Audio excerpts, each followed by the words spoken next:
इस मूवी की शुरुआत होती है एक बेहद आलीशान, साफ सुथरे और चमचमाते हुए किचन से, जहां दुनिया के सबसे बेस्ट और प्रोफेशनल शेफ मिलकर बड़ी सावधानी के साथ एक से बढ़कर एक लजीज खाना, केक, महंगी वाइन, मीट और डिशेस तैयार कर रहे होते हैं। वो खाने की एक एक प्लेट को ऐसे सजाते हैं जैसे वो कोई म्यूजियम की कीमती चीज हो। लेकिन तभी अचानक स्क्रीन पर अंधेरा छा जाता है और एंट्री होती है हमारे मेन हीरो गोरेंग की, जिसकी आंख एक बेहद ही ठंडे कंक्रीट से बने हुए बंद कमरे में खुलती है। गोरेंग अपनी आंखें मलता है और जब वो सामने की दीवार पर देखता है तो वहाँ बड़े बड़े अक्षरों में लिखा होता है 48, यानी वो इस वक्त इस अजीब जेल के लेवल 48 पर बंद है। इस कमरे के बिल्कुल बीचों बीच फर्श और छत पर एक बहुत बड़ा सीक्वेंस शेप का होल बना हुआ है, जिससे अगर सिर बाहर निकालो तो ऊपर और नीचे के सैकड़ों लेवल्स और कमरे साफ साफ दिखाई देते हैं। गोरेंग अपनी सीट से उठता है और देखता है कि उसके कमरे में एक बूढ़ा और अजीब सा आदमी भी बंद है, जिसका नाम है त्रिमाक्सी। त्रिमाक्सी इस जगह पर पिछले कई सालों से रह रहा है, इसलिए उसे यहाँ के सारे नियम पता है और वो गोरेंग को समझाता है कि ये कोई नॉर्मल जेल नहीं है, बल्कि इसे द होल कहा जाता है। इस जेल का सबसे खौफनाक नियम यह है कि यहाँ हर कमरे में सिर्फ 2 लोग रहते हैं और हर महीने के अंत में उनके कमरों में एक बेहोश करने वाली गैस छोड़ी जाती है, जिसके बाद उनका लेवल अचानक बदल दिया जाता है। यानी वो ऊपर के अच्छे लेवल पर भी जा सकते हैं जहाँ भरपूर खाना मिलता है, और नीचे के उस नर्क वाले लेवल पर भी जा सकते हैं जहाँ सिर्फ मौत नाचती है। यहाँ का सबसे जरूरी नियम यह है कि इस जेल में आने वाले हर इंसान को अपने साथ बाहर की दुनिया से सिर्फ कोई एक चीज अंदर लाने की परमिशन होती है। जहाँ हमारा मेन हीरो गोरेंग अपने साथ डॉन क्विक्सोट नाम की एक मशहूर किताब लेकर आया है, क्योंकि उसे किताब पढ़ने का शौक है। वहीं वो बूढ़ा त्रिमाक्सी अपने साथ एक बहुत ही तेज धार वाला चाकू लेकर आया है, जो टीवी एड में कंपनी के मुताबिक खुद ब खुद अपने आप धारदार होता रहता है और वो उसे अपनी जान से भी ज्यादा कीमती समझता है। तभी अचानक पूरे कमरे में एक डरावनी तेज लाल बत्ती जलने लगती है और तेज अलार्म गूंजता है, जिसे सुनकर त्रिमाक्सी उठ खड़ा होता है। गोरेंग देखता है कि ऊपर वाले छेद से कंक्रीट का एक बहुत बड़ा तैरता हुआ प्लेटफॉर्म बिना किसी रस्सी के धीरे धीरे नीचे आता है और उस प्लेटफॉर्म पर दुनिया भर का आलीशान खाना सजा हुआ है। लेकिन दिक्कत यह है कि वो खाना पूरी तरह से बिखरा हुआ, गंदा, थूका हुआ और ऊपर के 47 लेवल्स के लोगों का खाया हुआ है। त्रिमाक्सी बिना किसी शर्म के उस झूठे खाने पर जंगली जानवरों की तरह टूट पड़ता है और उसे अपने मुंह में ठूसने लगता है। वो गोरेंग से भी कहता है कि देख क्या रहा है, चुपचाप खाना खा ले, क्योंकि हम लेवल 48 पर हैं तो हमें फिर भी थोड़ा सा झूठा खाना मिल रहा है। जो लोग लेवल 100 या उससे नीचे बंद है उन तक तो सिर्फ खाली टूटी हुई प्लेट्स पहुंचती है और वो भूख से पागल होकर एक दूसरे को मार डालते हैं। गोरेंग को पहले तो इस गंदे खाने से बहुत घिन आती है और वो खाना खाने से साफ मना कर देता है। वो प्लेटफॉर्म वहाँ महज 2 मिनट रुकता है और फिर नीचे वाले लेवल 49 की तरफ चला जाता है। गोरेंग सोचता है कि वो इस प्लेटफॉर्म पर से एक सेब बचाकर अपने पास रखेगा ताकि बाद में जब उसे भूख लगे तो खा सके। लेकिन जैसे ही प्लेटफॉर्म नीचे जाता है, कमरे का टेम्परेचर अचानक बहुत ज्यादा बढ़ने लगता है और कंक्रीट की दीवारें ओवन की तरह गर्म होने लगती है।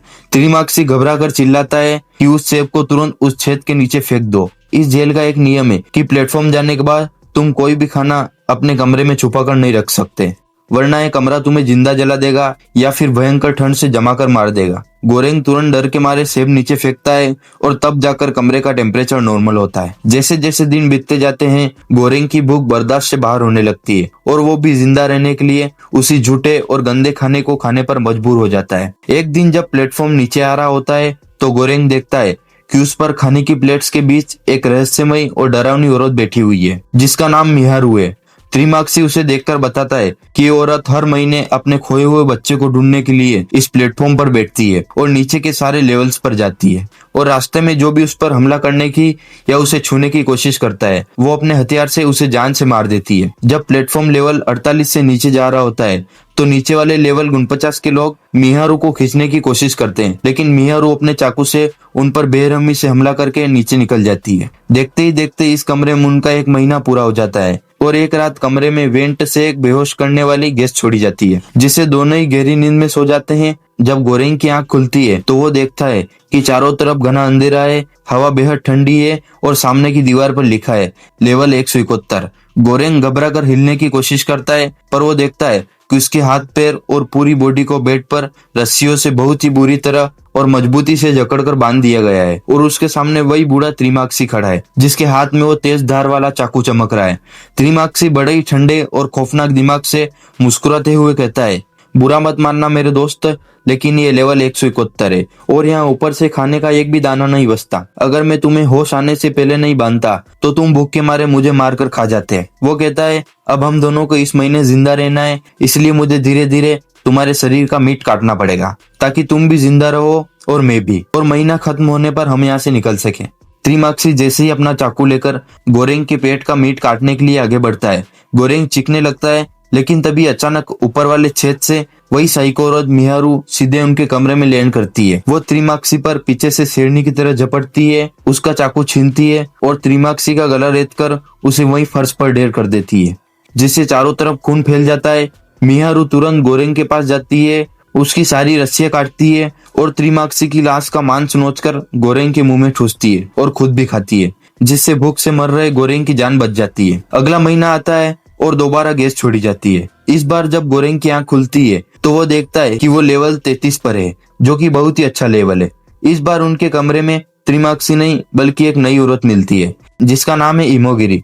इमोगिरी असल में इसी जेल की एडमिनिस्ट्रेशन यानी मैनेजमेंट टीम में काम करती थी और वो लोगों को अंदर भेजती थी, लेकिन उसे 3rd स्टेज का कैंसर है, इसलिए वो अपनी मर्जी से इमोगिरी अपने साथ बाहर की दुनिया से अपना एक पालतू कुत्ता लेकर आई है जिससे वो बहुत प्यार करती है। इमोगिरी बहुत ही दयालु और सिस्टम को मानने वाली औरत है।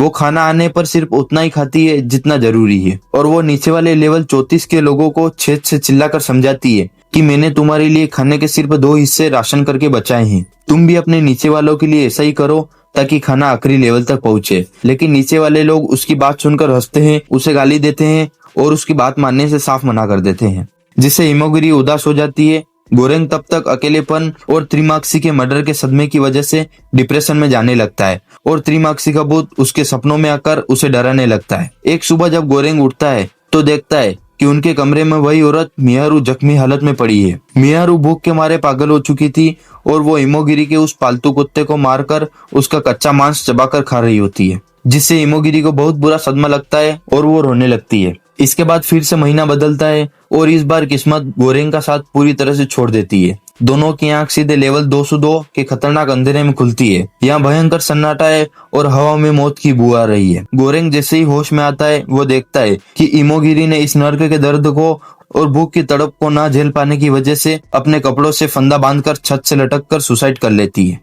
गोरेंग इस अंधेरे कमरे में अकेलेपन और भूख से पागल होने लगता है। उसका दिमाग काम करना बंद कर देता है और जिंदा रहने के लिए वो खुद इमोगिरी की लाश का मांस खाने पर मजबूर हो जाता है, जबकि त्रिमाक्सी का भूत उसके दिमाग में लगातार आकर उसे उकसाता रहता है। किसी तरह वो भयानक महीना कटता है और अगले महीने गोरेंग की किस्मत अचानक चमकती है और उसकी आंख सीधे लेवल 6 पर खुलती है। इस बार उसके साथ कमरे में बहरूद नाम का एक बहुत ही मजबूत और तगड़ा ब्लैक मैन मिलता है, जो अपने साथ बाहर की दुनिया से एक लंबी और मजबूत रस्सी लेकर आया है। बहरूद का प्लान ये है कि वो इस रस्सी को ऊपर वाले लेवल के 5 लोगों की तरफ फेंकेगा और उनकी मदद से ऊपर चढ़कर इस जेल से हमेशा के लिए एस्केप कर जाएगा। लेकिन जैसे ही बहरूद रस्सी ऊपर फेंकता है वो लेवल 5 के लोगों से मदद मांगता है। वो अमीर लोग बहरूद के चेहरे पर पोटी यानी गंदगी कर देते हैं और उसे ऊपर नहीं आने देते, जिससे बहरूद का दिल टूट जाता है और वो रोने लगता है। यहाँ गोरेंग के दिमाग में एक बहुत ही क्रांतिकारी आइडिया आता है। वो बहरूद से कहता है कि अगर हम इस मतलबी सिस्टम को बदलना चाहते हैं तो हमें खुद इस प्लेटफॉर्म पर डंडे लेकर बैठना होगा और नीचे के सारे लेवल्स पर जाना होगा। हम लेवल 1 से लेकर 50 तक के लोगों को एक भी दाना नहीं खाने देंगे, क्योंकि वो पहले से ही अमीर है और पेट भर चुके हैं। और लेवल 51 से हम हर कमरे में बराबर खाना बांटना शुरू करेंगे ताकि खाना सबसे आखिरी लेवल तक पहुंचे और इस सिस्टम तक हमारा यह मैसेज जाए कि तुम्हारा ये सिस्टम फेल हो चुका है। बहरूद उसकी बात मान जाता है और दोनों मजबूत डंडे लेकर तैरते हुए उस प्लेटफॉर्म पर सवार हो जाते हैं। जैसे ही प्लेटफॉर्म नीचे की तरफ अपनी जर्नी शुरू करता है वो ऊपर वाले लेवल्स के मतलबी लोगों को डंडे से मार मार कर खाने से दूर भगाते हैं और नीचे के भूखे लोगों को बराबर हिस्सा बांटने लगते हैं। इसी सफर के दौरान उन्हें बीच में एक लेवल पर बहुत ही बुद्धिमान और बुजुर्ग प्रोफेसर मिलते हैं, जो उन्हें एक बहुत बड़ी सीख देते हैं। वो कहते हैं कि सिर्फ डंडे और लाठी से तुम सिस्टम नहीं बदल सकते, तुम्हें उस एडमिनिस्ट्रेशन के बड़े ऑफिसर्स तक अपना एक सिंबल यानी एक मैसेज भेजना होगा जिसे वो नकार ना सके। तुम्हें खाने की सबसे बेस्ट और नाजुक डिश पनाकोटा केक को पूरी तरह से सुरक्षित और अनछुआ बचाकर वापस लेवल 1 पर भेजना होगा, ताकि जब ऊपर के शेफ लोग उस अनछुए केक को देखें तो उन्हें समझ आए कि नीचे के इंसानों ने अपनी भूख पर विजय पा ली है। गोरेंग और बहरूद उस पनाकोटा केक को एक डिब्बे में बंद करके बचा लेते हैं और नीचे की तरफ बढ़ने लगते हैं। रास्ते में उनकी मुलाकात दोबारा मिहारू से होती है, जिसे कुछ खतरनाक गुंडे पकड़कर मार रहे होते हैं। बहरूद और गोरेंग मिहारू को बचाने के लिए प्लेटफॉर्म से कूद जाते हैं और उन गुंडों से खूनी लड़ाई करते हैं। इस भयानक लड़ाई में मिहारू मारी जाती है और बहरूद भी बुरी तरह से जख्मी हो जाता है। उसका पेट फट जाता है और वहां से तेजी से खून बहने लगता है। अब प्लेटफॉर्म अपनी आखिरी मंजिलों की तरफ बढ़ रहा होता है, जहां लेवल 250 और लेवल 300 पार हो जाता है। चारों तरफ सिर्फ सड़ी हुई लाशें और इंसानी कंकाल बिखरे पड़े हैं, क्योंकि यहाँ तक कभी खाना आया ही नहीं था। आखिरकार प्लेटफॉर्म बिल्कुल एंड में जाकर लेवल 333 पर आकर रुक जाता है। गोरेंग और आखिरी सांस ले रहा बहरूद देखते हैं कि उस कमरे के बेड के नीचे एक छोटी सी मासूम और साफ सुथरी बच्ची छुपी हुई है। गोरेंग ये देखकर हैरान रह जाता है, क्योंकि एडमिनिस्ट्रेशन के मुताबिक इस जेल के अंदर 16 साल से कम उम्र का कोई भी बच्चा मौजूद नहीं है। यानी मिहारू जिस बच्चे को ढूंढने के लिए हर महीने नीचे आती थी, वो ये बच्ची ही थी जो यहाँ जिंदा बच गई थी। वो बच्ची बहुत ज्यादा भूखी थी और उसकी मासूम नजरें उस केक पर टिकी हुई थी। गोरेंग उस सिंबल यानी केक को उठाता है और उस भूखी बच्ची को खिला देता है, क्योंकि उसे अंदर से रियलाइज होता है कि उस बेजान केक से ज्यादा बड़ा और जिंदा सिंबल इस नर्क में बची ये मासूम बच्ची है, जो इस सिस्टम की झूठ का पर्दाफाश करेगी। इसके बाद बहरूद अपने घावों की वजह से दम तोड़ देता है और गोरेंग अकेला रह जाता है। अब वो प्लेटफॉर्म लेवल 333 से भी बिल्कुल नीचे द बॉटम पर आकर रुक जाता है, जहाँ कोई लेवल नहीं था, सिर्फ एक खाली गड्ढा था। गोरेंग उस बच्ची को लेकर प्लेटफॉर्म पर ही बैठा रहता है। तभी वहाँ दोबारा त्रिमाक्सी का भूत प्रकट होता है और गोरेंग का हाथ पकड़कर उसे बड़े प्यार से कहता है, तुम्हारा सफर अब खत्म हो चुका है गोरेंग। इस सिंबल यानी इस बच्ची को ऊपर जाने के लिए अब तुम्हारी जरूरत नहीं है। इसे अकेले जाने दो, क्योंकि जो मैसेज लेकर जाता है वो खुद कभी मैसेज नहीं बनता। गोरेंग को रियलाइज होता है कि वो इस नर्क का हिस्सा बन चुका है। उसने भी इंसानों का मांस खाया है, इसलिए वो प्लेटफॉर्म से नीचे उस अंधेरे के फर्श पर उतर जाता है, जहाँ त्रिमाक्सी का भूत उसे अपने साथ लेकर अंधेरे में गायब हो जाता है। वो मासूम बच्ची अकेले उस प्लेटफॉर्म पर गहरी नींद में सो जाती है और तभी वो कंक्रीट का प्लेटफॉर्म रॉकेट की रफ्तार से सीधे ऊपर लेवल 1 की तरफ भागने लगता है, ताकि वो ऊपर के एडमिनिस्ट्रेशन तक इंसानी उम्मीद और मैनेजमेंट के फेल होने का सबसे बड़ा मैसेज उन तक पहुंचा सके। और इसी गहरे सस्पेंस और रोंगटे खड़े कर देने वाले क्लाइमेक्स के साथ द प्लेटफॉर्म पार्ट 1 मूवी का अंत हो जाता है। अगर आपको भी द प्लेटफॉर्म पार्ट 2 मूवी का एक्सप्लेनेशन चाहिए तो कमेंट जरूर करें और चैनल को सब्सक्राइब करें। धन्यवाद।